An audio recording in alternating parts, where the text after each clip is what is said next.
Hi everyone, this is Sophia for Plekvetica. We are here at Greenfield Festival 2023 in beautiful Interlaken in Switzerland. And I have a very special guest with me today. This is Jaredi from Bloodred Hourglass. Hi. Hey there.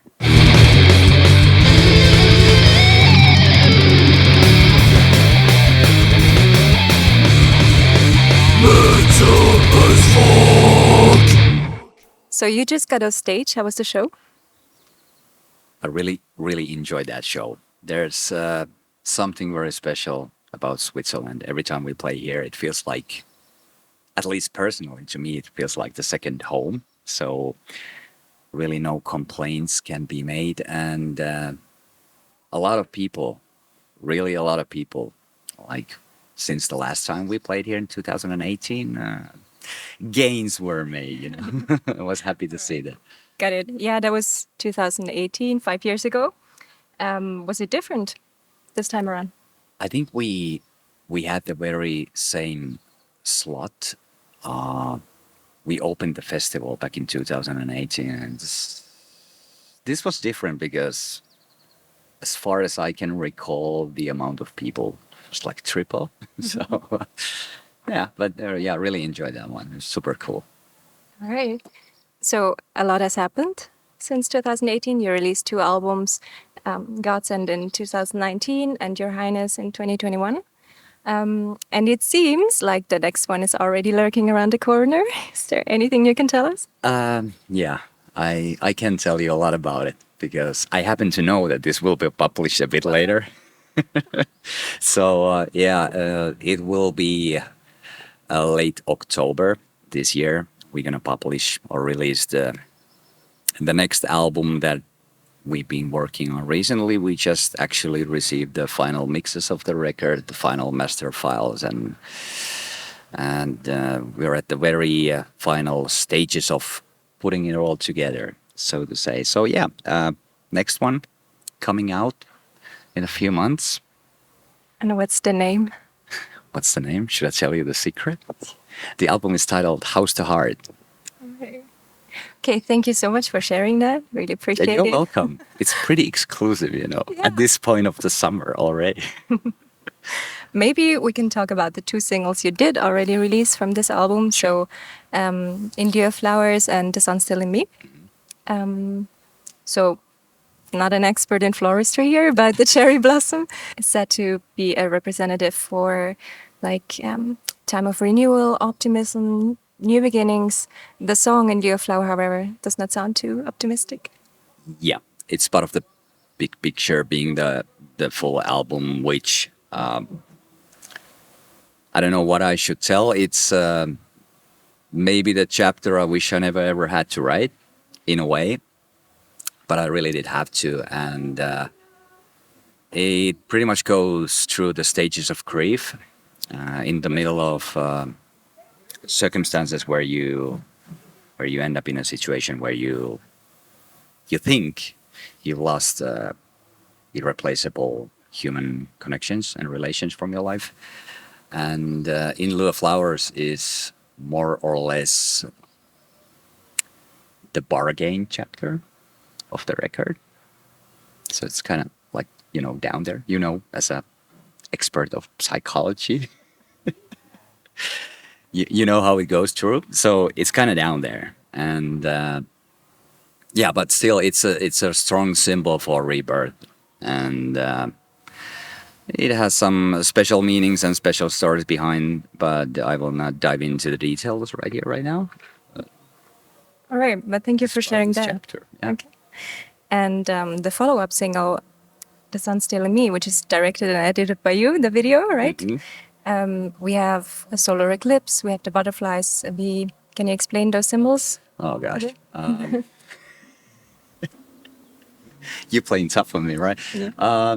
Yeah, I mean, The Sun Still in Me, I wrote the lyrics for that song around the time that I had a bit of a rough year, and I had to really focus on trying to get my shit back together. And at the time I discovered the law of attraction.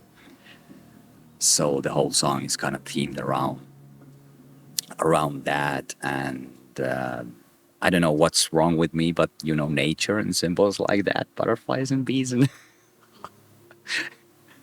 hummies and flowers are always absent, but they make cool stories. And yeah, it's more on the bright side of, you know, coming back up from that downfall. Okay, and so this very prominent line in the chorus, "We don't chase, we attract," Yeah, that plays into that as well. yes, of course. That's when I discovered the law of attraction. I was extremely fascinated about it. I watched tens or maybe even hundreds of hours of different kind of, you know, clickbait YouTube videos about how you should stop chasing and start attracting. And I was fascinated about it. I really was, and it kind of changed my life completely, to be honest. Okay, wow, okay. But all in all, it seems to be a very personal record, and even though it may be hidden a bit behind those symbols and icons, you're sharing a lot of personal bits and pieces, and it seems to me that that takes a great deal of vulnerability. How do you feel about that? Definitely the most personal record ever to date. I mean, when I wrote Your Highness back in the days, I kind of thought that that would be the most personal album that I would ever write. But I was very wrong. And House to Heart is, in a way, it's even a weird record because it's such a personal album that the lyrics maybe really they don't make sense to anyone else than maybe two or three people in this world. And I just felt that I always, you know, written lyrics that are very personal. That's always been the starting point for me when it comes to creating art and doing music and writing lyrics. But this was a bit of a different. I just felt that I need to put it all out there. I want to stay honest. It's my processing of the loss and the hard times and processing of the emotions. And I really wanted to stay honest on that record because I just really felt like it. But, you know, I'm no one to teach or preach ever. I'm writing along with all the people here, and I still think there's a lot of surface that you can grab, and you certainly can find yourself from those situations in your life. Yeah, you kind of stole my following question, but Okay. I was going to ask whether the new album will be like a continuation to Your Highness, which is said to be a record about chances in life and love. Yeah, Your Highness was all about lost chances of life and love, and in a way, unfortunately, this album turned out to be part two for that record, but it's way different. It's musically way different. It's lyrically even more personal. And but yeah, I still kind of feel it's the part two. But you know, when I wrote Your Highness, it's those songs. Each of the songs had some sort of a story or some sort of lines that I had just, you know, I found from my notes app from my phone. And when I wrote the record, I just came across to those lines on the notes, and I was thinking, oh, this could maybe be something that I could build a song around. So there were no stories behind each and every single song. In example, Tell Me About Yesterday, Tomorrow, which may sound like a very, very personal song. There was no proper story. It was just, you know, random lines that I put together. But you really need to be careful what you wish for, what you write for, because what I kind of did with Your Highness was that this album became my destiny. So yeah, it's House to Heart is the continuity for that record for sure in a way. Okay, thank you for sharing. So your style has obviously evolved around the years, which, at least according to YouTube comments, your fans have noticed, and it is sometimes better received, sometimes less. That's just how it goes, I guess. But is this something you strive for when writing a new album? Was this the case for House to Heart? Personally, I want to create noise. I want to create, conversation around the songs. I mean, the most inspiring bands to me personally are the bands that constantly change and develop their sound. In example, I absolutely love what Bring Me the Horizon does. It's like every single record is so freaking different from the previous one, and people always comment how they miss the old sound and how they hate this. What is this shit? But I just love it. And I don't know what's wrong with me, but I kind of really want to keep that mindset. And I don't know, it's hard to describe. Of course, we talk about those things a lot, like what should we do to develop the band further. And as a band, as an artist, you never ever want to write the same album twice, like all over again. It will be super non-inspirational for you as an artist. And I think we kind of managed to do that fairly well from my perspective. So we kind of always bring something new to keep the old fans satisfied enough and gain new followers and listeners and fans and create some irritation as well. It's part of the picture, and I love that. All right, perfect. So Bloodred Hourglass is often described as a representative of modern metal. In your opinion, what is modern metal? Modern metal is something that sounds like it's coming from 2023, not from 1995 anymore, and I feel that what we do the best in our sound is we put the more old school melodic death metal sound and like more modern metalcore type of sound together in the same package, so that they each kind of support each other. And to me, this is the modern metal that we do. And yeah, really good question. I don't know. Well, solid answer. Maybe, hopefully. Well, it's good. We can continue. Yeah. So I would love to talk a bit more about your songwriting process. So could you run us through the process of writing a song from your side of it? So how do you find inspiration? Well, like I told you, I always written very personal lyrics. I find the inspiration from my life, from the people around me, from my emotions, from my experiences, from my setbacks. And the songwriting process in general goes the way that currently we have 4 songwriters in the band, which would be our 3 guitar players and also Jose, who plays the bass. He also does some songwriting. And usually each of the guys, they kind of compose on their own and then just send more or less like a complete version of the song for everyone to hear.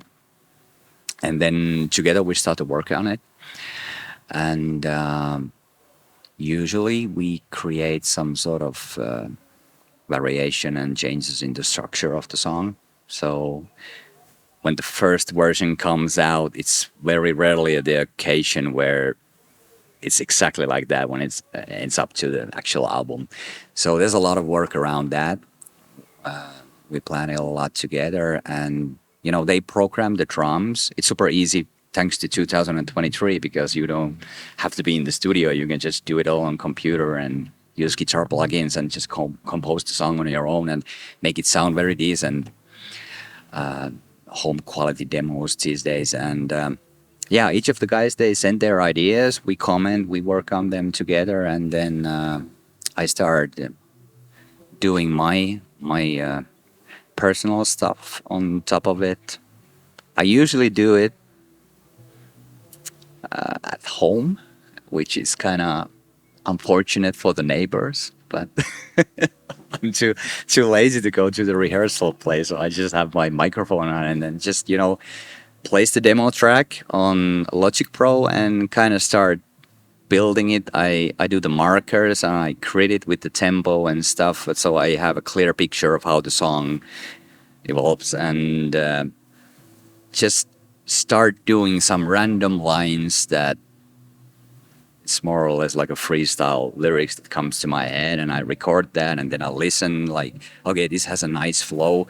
This word over here is something that I could maybe try to build the whole verse around or something like that. And only then I go to the lyrics that I have and I find the line, oh, this would fit here.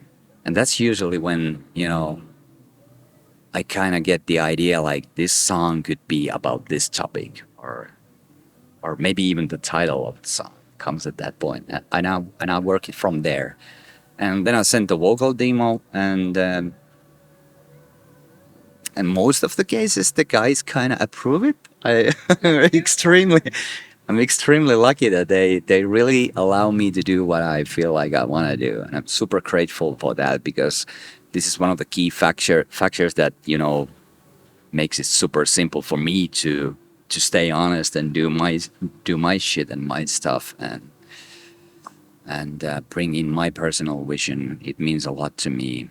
And yeah, so we make maybe 2 or 3 demo rounds and versions, and then it's usually like, yeah, we're satisfied, and to the studio we go. We rehearse the song together at the rehearsal place and record. All done, all good. We're there. Okay. And do you find it easy as an artist to, so to say, let creativity pay your bills, at least partially? Any pressure there? There's a lot of work to do. It pays some of my bills, of course, and I'm really grateful for that already. But there's a lot of work to do. There's a lot of new people to gain, to follow us, and yeah, it takes a lot of time. And of course, you want to give it all your heart. You want to give it all the time that's possible for you to give for the project. But it doesn't pay my bills. I still need to do some other stuff. Well, yeah, that was my following question. I guess for most people nowadays, that being a musician comes with a lot of duties that have sometimes little to do with songwriting process or playing on stage. What would you say, how much time goes into these type of tasks? As much as you want. There's always something waiting for you. Like, there's just so much going on behind there outside of playing the shows. And of course, writing an album is, if we count the hours together, like every individual, every member in the band, from the very first note you play when you grab the guitar and you start composing a song, and all the way when it's mixed and mastered by someone on the other side of the world, it's a shitload of hours. And everything just that runs, it's a full day business, after all, running this thing. And we're all in this together, and we really need to dedicate our time for that. And I would say my average, to be completely honest, is I work maybe 5 to 6 hours per day on average with this band these days. And usually it's like five days a week.